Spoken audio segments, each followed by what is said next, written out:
Vamos começar no Biologia à Prova a estudar o tema evolução.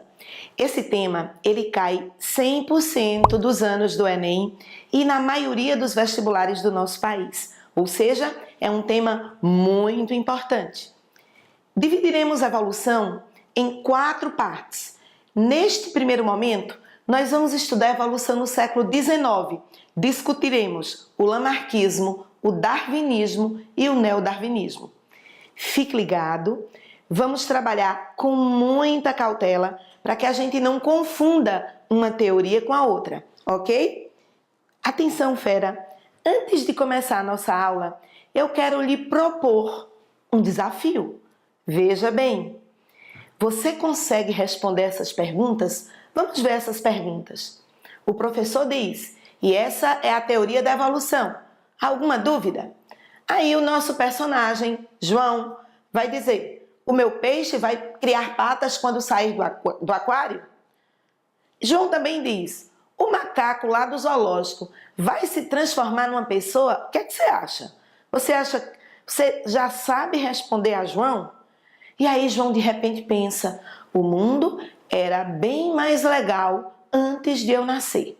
Vá pensando, não é, sobre essas perguntas.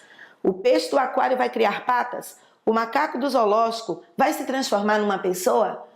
Vá pensando. No final da aula, nós queremos analisar a sua resposta. Pense na resposta que você tem agora e depois nós vamos pensar na sua resposta ao término dessa aula, ok? Vamos comigo. O lamarquismo, ele é um movimento da ciência que foi proposto por Lamarck.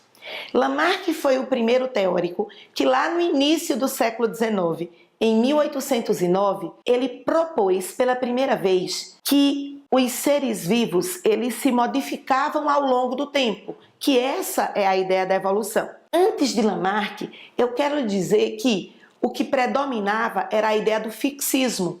Que ideia é essa?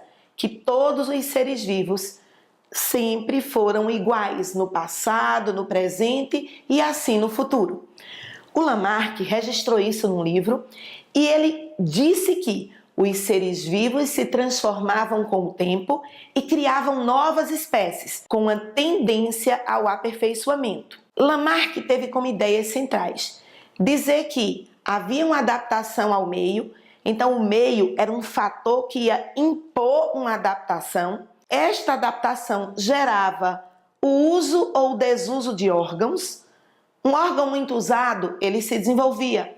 Um órgão desusado, ele se atrofiava. É isso que baseia a lei do uso e desuso. E também a transmissão dos caracteres adquiridos. Imagina, eu corto o meu dedo, então os meus filhos e os meus netos nascerão com um dedo a menos. Era essa a ideia do Lamarck. É lógico que essa ideia não está correta. Essa ideia depois foi provada que ela estava errada. Mas atenção, há questões que pedem qual era o pensamento de Lamarck e você tem que centrar principalmente no uso e desuso e na transmissão de caracteres adquiridos. E ainda tem um absurdo. Sabe como é que Lamarck acreditava na hereditariedade? Ele defendia que a hereditariedade estava nas gêmeas ou pangenes. Essa ideia era muito antiga. Ela vinha de Hipócrates, lá da Grécia Antiga, antes de Cristo. Deixa eu esquematizar para você como era essa ideia das gêmeas ou pangenes. Então veja bem.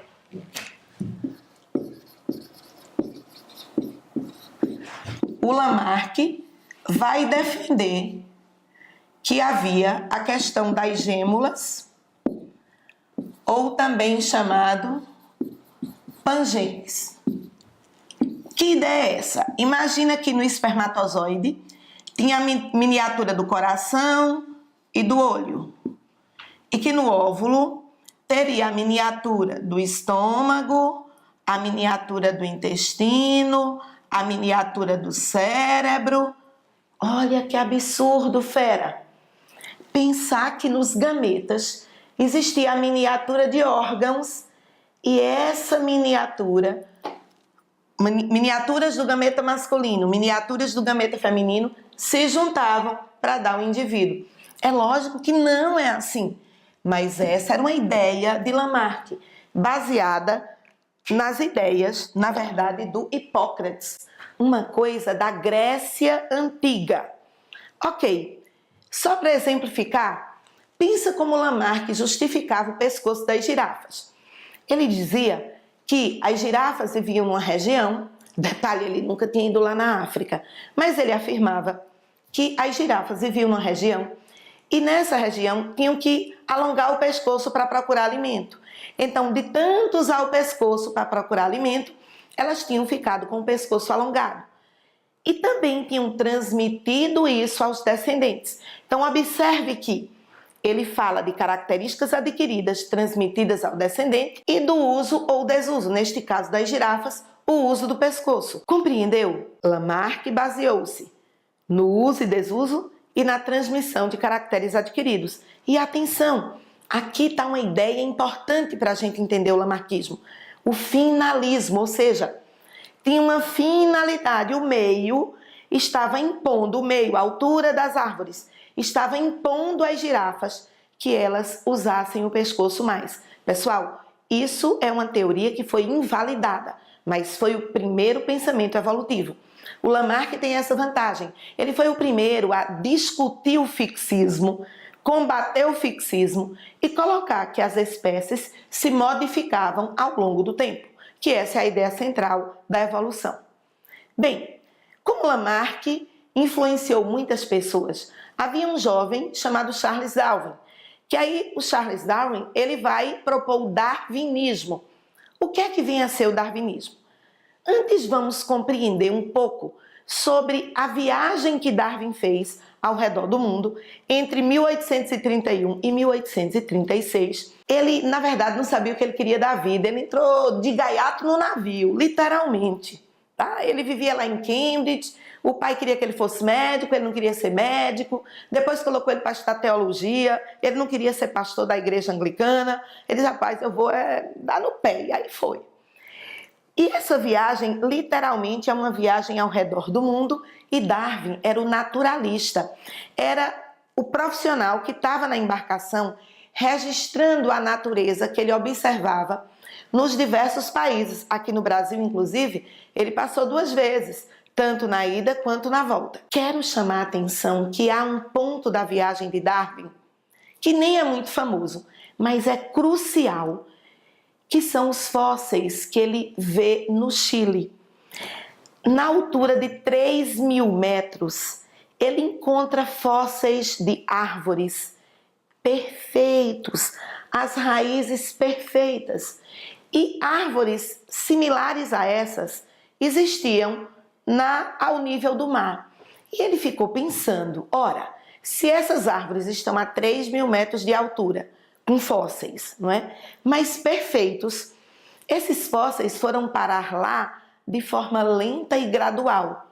Isso que hoje era uma montanha, no passado tinha sido um território a nível do mar, semelhante ao que ainda existia.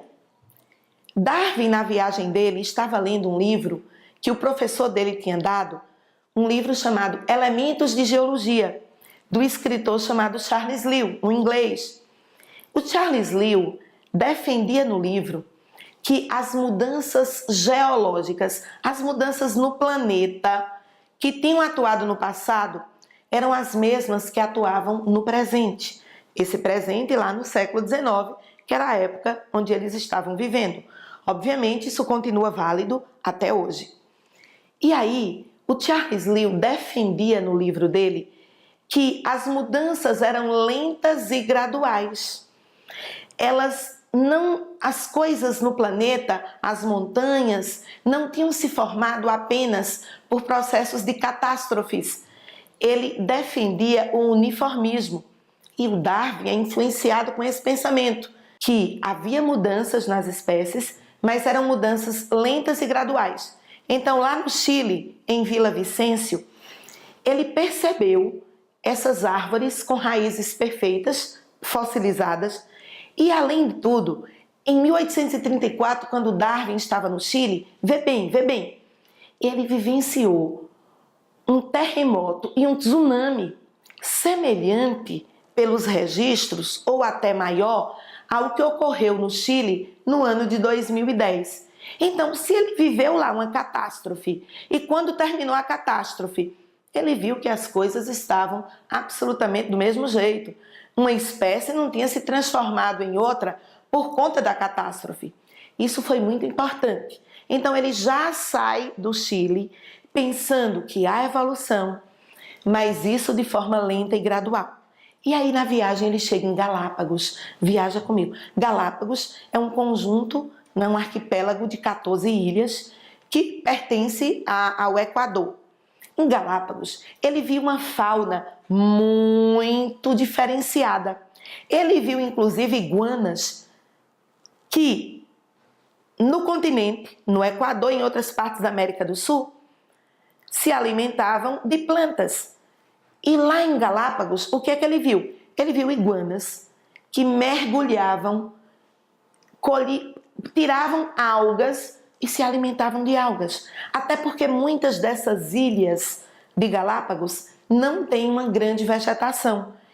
E aí ele ficou pensando que havia então uma mudança no comportamento das várias iguanas de Galápagos. Eu registro que em Galápagos também há iguanas que comem vegetação, mas a maior parte das iguanas, muitas, se alimentam de algas, mergulham e se alimentam de algas. E isso só existe em Galápagos.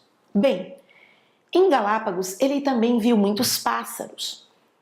E quando ele chegou na Europa e ele pediu aos amigos deles, especialistas em aves, que classificassem esses pássaros.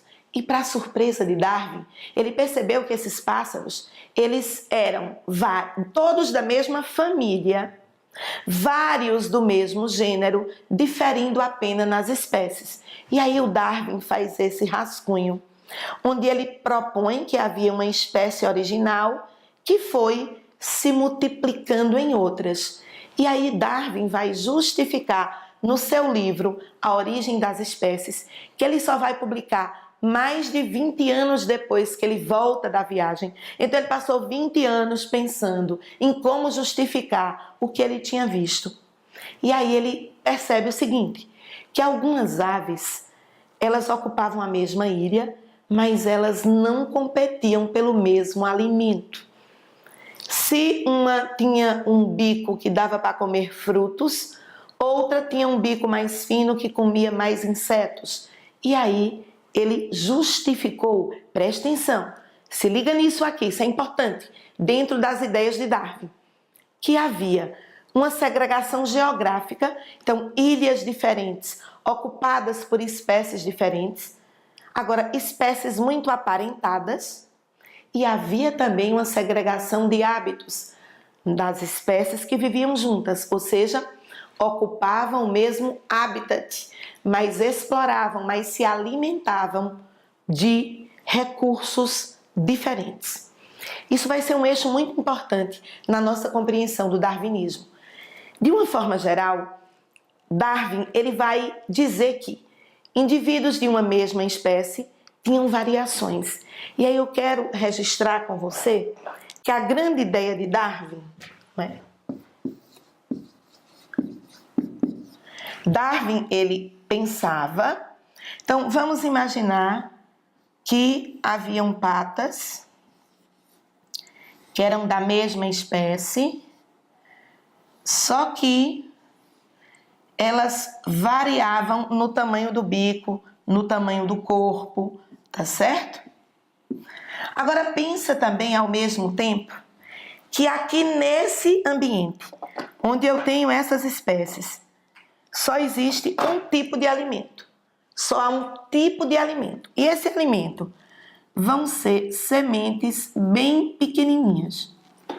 Ora, somente essa espécie, na verdade, esse indivíduo desta população seres vivos da mesma espécie, mas na mesma espécie havia muita variação, essa vai ter facilidade de se alimentar. Numa competição, nem essa vão conseguir alimento nesse local, porque só tem sementes muito pequenas. Quando elas tentam pegar com o bico, elas não conseguem. O que é que está acontecendo aqui? Então, veja bem, aqui nós temos uma população com diferenças. Essas diferenças oportunizaram maior ou menor vantagem de sobrevivência. O bico menor foi mais fácil para sobreviver.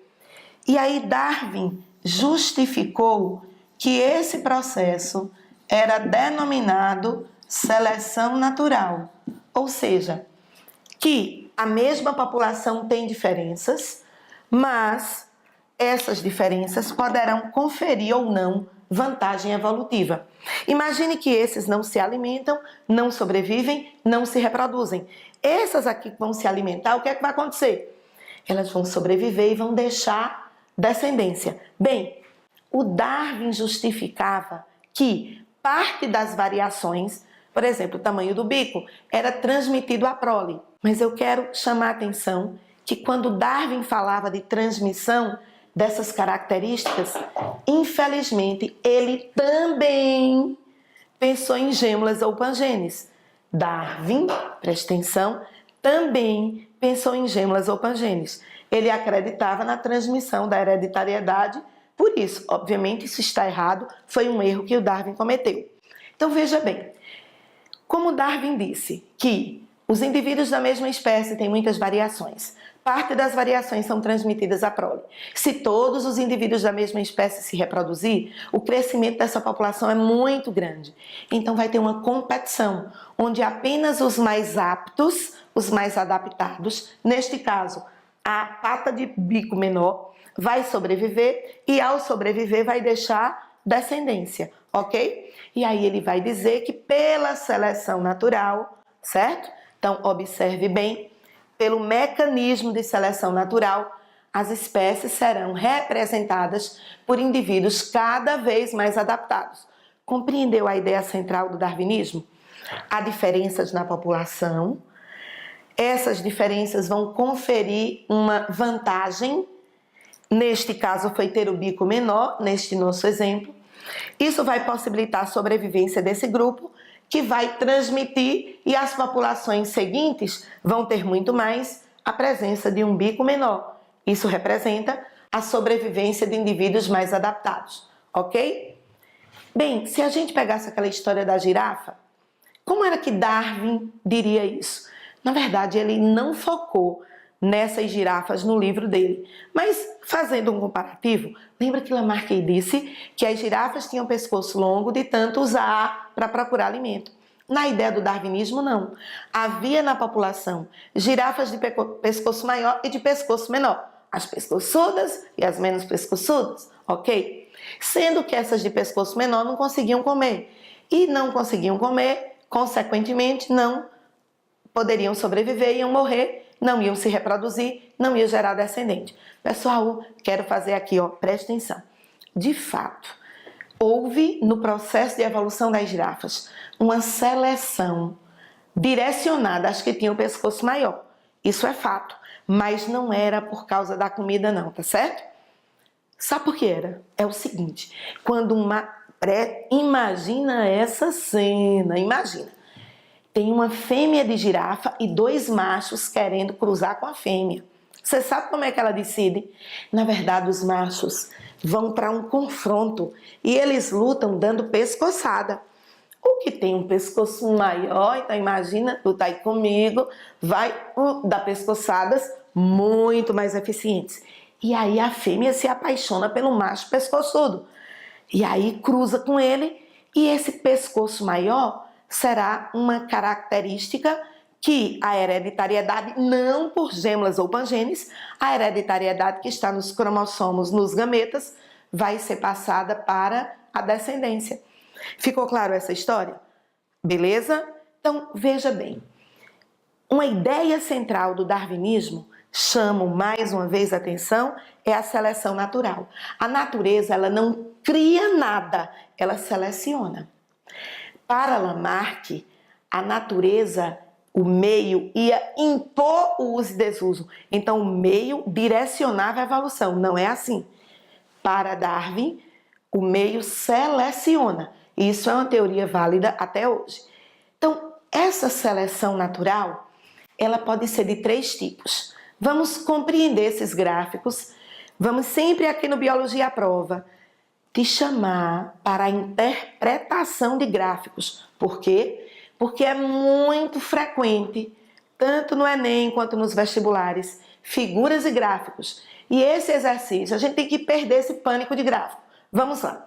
Aqui nós temos esse primeiro gráfico, onde a população inicial está representada pela linha vermelha e a população final representada pela figura azul. Eu vejo aqui que havia diferentes indivíduos, uma variação de indivíduos, mas os que sobreviveram em maior quantidade foram os medianos. A população final é de indivíduos medianos. Vou mostrar esse gráfico, depois a gente volta com exemplo, para isso ficar mais claro. Vai comigo. Neste gráfico, eu já vejo que os que sobreviveram são os que eram maior, se eu comparar que a população inicial é a mesma. E esse aqui tem um jeito estranho. Os que menos sobrevivem são os indivíduos medianos. Sobrevivem tanto os maiores como os menores. Deixa eu dar exemplos e aí isso vai ficar muito claro.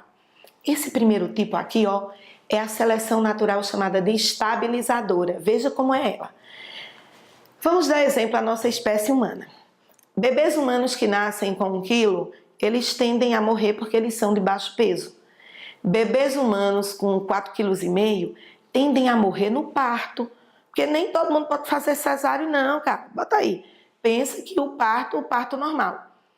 Já bebês humanos em torno de 2,5 kg, 3 kg, tanto eles estão no peso ideal, como eles vão ter facilidade ao nascer. Então, na nossa espécie, o peso médio, ele é uma característica favorável ao parto. Portanto, os bebês de peso médio vão sobreviver mais, os intermediários vão sobreviver mais. Ficou claro isso? Vamos agora pensar numa outra população. Há uma população de onças menores, onças médias, onças maiores. Só que naquele lugar só tem raposas. Raposas, para poderem serem utilizadas como alimento, a onça precisa ter um bom porte para poder caçar a raposa. Imagine que as onças menores vão ter desvantagem, vão correr menos, vão conseguir alimento em menor quantidade. Então, ao longo de muitas gerações, neste meu exemplo aqui, as onças maiores vão ter vantagem. Esse tipo de seleção é chamada de direcional. Na verdade, não tem que ser maior, mas um dos tipos, ou o tipo A ou o tipo B, é que vai ser favorecido. Neste caso, estou usando tamanho, não é a mesma ideia do ser humano, tamanho, então vai ser favorecido a onça maior. Seleção do tipo direcional. Atenção, poderia ser um direcional, aqui no nosso exemplo, é um direcional, só que do bico menor, tudo bem? Então, o direcional pode ser ao maior ou ao menor. Agora, um dos tipos, ou só o maior ou só o menor. Esse é a seleção natural do tipo direcional. Sabia que no Enem isso já foi cobrado? No ano de 2012, há uma questão muito interessante de seleção natural, do tipo de seleção natural, para o aluno poder identificar. Veja bem, e agora por último, a seleção natural do tipo disruptiva. Imagine que tem uma população na qual existem pássaros, tá? Não serão as patas, pássaros, de bico menor, de bico médio e de bico maior. Só que no ambiente tem alimento menor e alimento maior. Não tem alimento para os medianos. O que é que vai acontecer? Os medianos morrem em grande quantidade. Sobrevivem menores e maiores. Então, é o oposto, a disruptiva é o oposto da estabilizadora. Se a estabilizadora, a vantagem é para os médios, na disruptiva, a desvantagem é para os médios. Entendeu, fera? Ficou claro isso? Seleção natural não é um evento ao acaso, ok? Ou ela é estabilizadora, ou ela é direcional, ou ela é disruptiva. Bem, e agora eu quero te perguntar, será que Darwin cometeu erros? Cometeu sim. Ele justificou a hereditariedade por gêmeas e pangenes, isso não está verdadeiro. E ele também justificou que havia transmissão de parte de característica adquirida. Então, isso não está correto. Alguém veio corrigir Darwin? Sim. Um cientista de nome Augusto Weismann, no finalzinho do século XIX, ele vai fazer um experimento muito simples, onde ele corta o rabo dos ratos e bota para cruzar. E os filhotes nascem com rabo. E ele faz isso 20 gerações. Então imagina que ele repete isso 20 gerações. Esses filhos para a próxima geração e por aí vai. O que é que ele provou aqui? Não existe transmissão de características adquiridas. Porque se o rabo daqui tinha sido cortado, era para os filhotes terem nascido sem o rabo. E isso não aconteceu. Cortava, o rabo permanecia, lógico. Ter cauda é uma característica hereditária, não é uma característica adquirida. E aí o Augusto Weismann, ele vai ser o cientista do neodarwinismo, que é uma nova visão do darwinismo, corrigindo esses erros de Darwin em relação às gêmeas e pangenes e em relação à transmissão de caracteres adquiridos. E corrigiu como? O Augusto Weismann vai dizer que somente o que estava nas células germinativas, ou seja, nos gametas, eram transmitidos à descendência.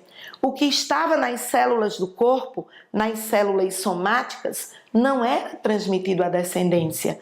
Se eu perdi um dedo, isso não vai ser transmitido para as minhas gerações futuras. Tá claro isso?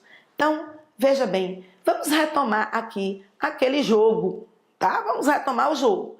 Primeira pergunta, quero te fazer essa pergunta. João, nosso personagem, disse: o meu peixe vai criar patas e sair do aquário? Qual foi a resposta?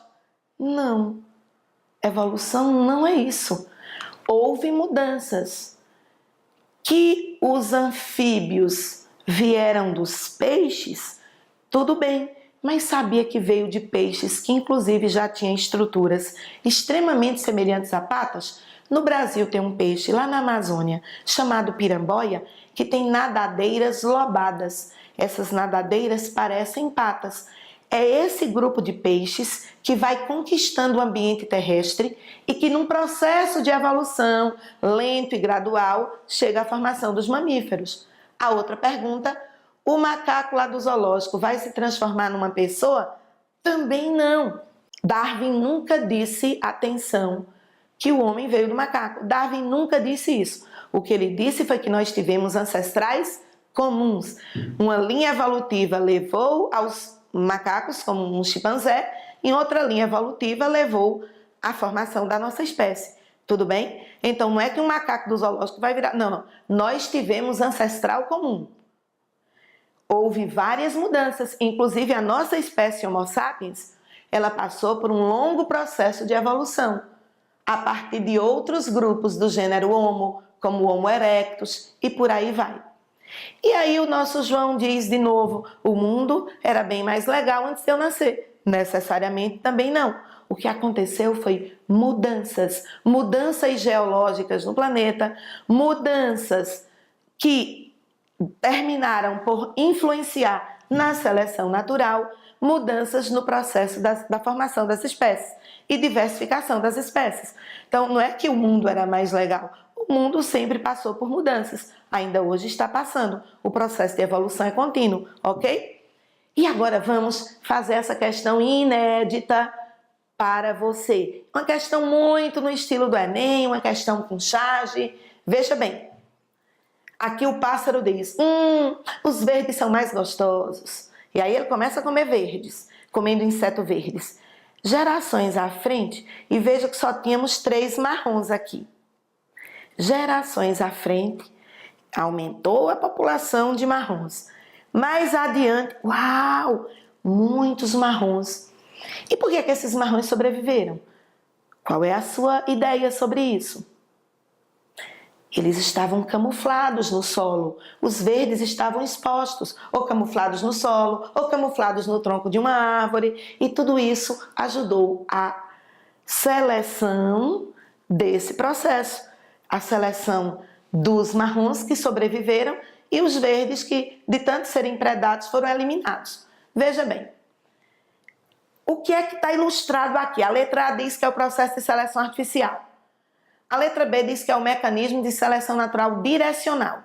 A C, que é transmissão de caracteres adquiridos.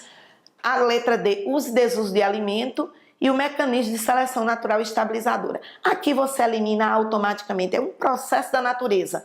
Nem é A, nem é C, nem é D. Isso tá fácil de eliminar. Mas veja bem, e o Enem vai fazer isso. Você elimina 3, fica sempre em 2. Ah, eu estou vendo uma seleção natural, mas ela é direcional, ela é estabilizadora. Vamos lembrar? A estabilizadora sobrevive os medianos. A direcional, um dos tipos. Ora, eu tinha 2 tipos aqui, os verdes e os marrons. Quem sobreviveu foi vantagem para quem? Para os marrons. Muito bem para você, fera. Você que disse mecanismo de seleção natural direcional. Você tanto compreendeu que a população tem diferenças e que vai sobreviver um em detrimento de outro, como os tipos de seleção natural. Poxa, evolução é muita coisa, mas que legal que nós estamos juntos e vamos aprender mais e mais evolução nas próximas aulas.